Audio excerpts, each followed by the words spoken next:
Hi there.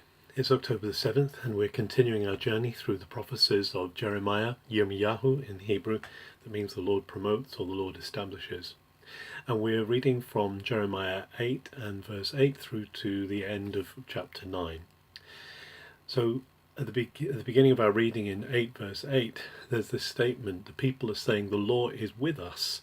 We have the law, we have the Torah of God. After all, our behavior is not what matters, we have the Torah. But actually, the prophet then says the Torah has not been worth the writing because it's failed to heal the wound of the daughter of Zion. It's all very well having the law, it's all very well having these things written down, but if they're not adhered to, if they're not followed, then there's no use in them. And there's an anticipation of the failure of harvest that's coming, that there won't be peace, there will be silent suffering, there will be trouble. All of this is depicted because the people have turned away from God and they're following idols. And then the question is asked, why have they decided to go after idols? Why is it that they've left behind, as Jeremiah said back in chapter 2, the one who is the fountain of life? And then there's this famous question at the end of chapter 8, is there no balm in Gilead? Is there no one who can heal, make well in Israel among the people of God? And of course there is, comes the answer. So actually Zion should have been made whole, but instead she's left broken.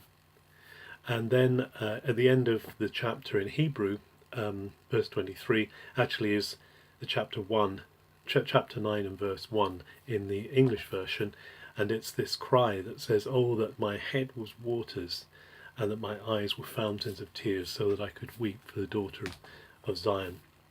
And this is why Jeremiah is called the weeping prophet. He sees all these terrible things that are coming. In fact, he says he feels so bad he wants to go and camp in the desert rather than live among these people in their sinfulness and their idolatry. There's lies and there's strife and there's fighting. But God says, I will smelt them, I will refine them like metal.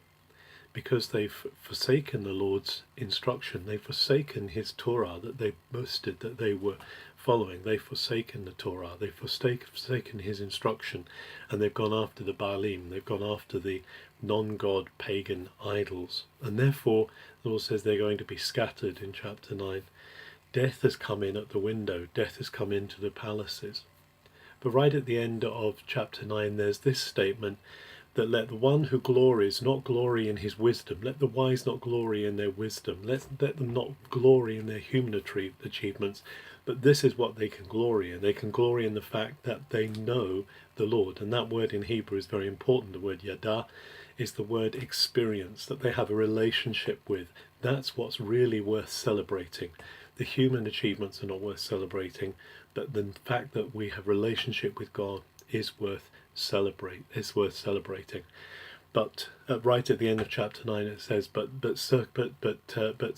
retribution is coming, and it's coming both on those who are uncircumcised but also on those who are circumcised. And there's an interesting term that Jeremiah uses at the end of chapter 9 where he says those who are uncircumcised in their heart. That is, that there are those that even though they're circumcised in the flesh, even though they're part of the covenant of Abraham, even though they're part of the people of Israel, their hearts are so covered over, so hidden from God, that they are no longer part of the people of God. They're uncircumcised in their heart.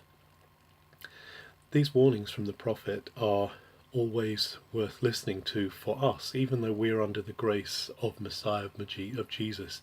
We live under that grace. God is desiring that we follow his ways, that we follow his instruction. And that wonderful verse that says, don't let the wise glory in their wisdom, don't let the clever glory in their cleverness, but let them celebrate this, that they know, that they experience, that they have a relationship with the living God. And this is what is key for us today. Have a very good October 7th.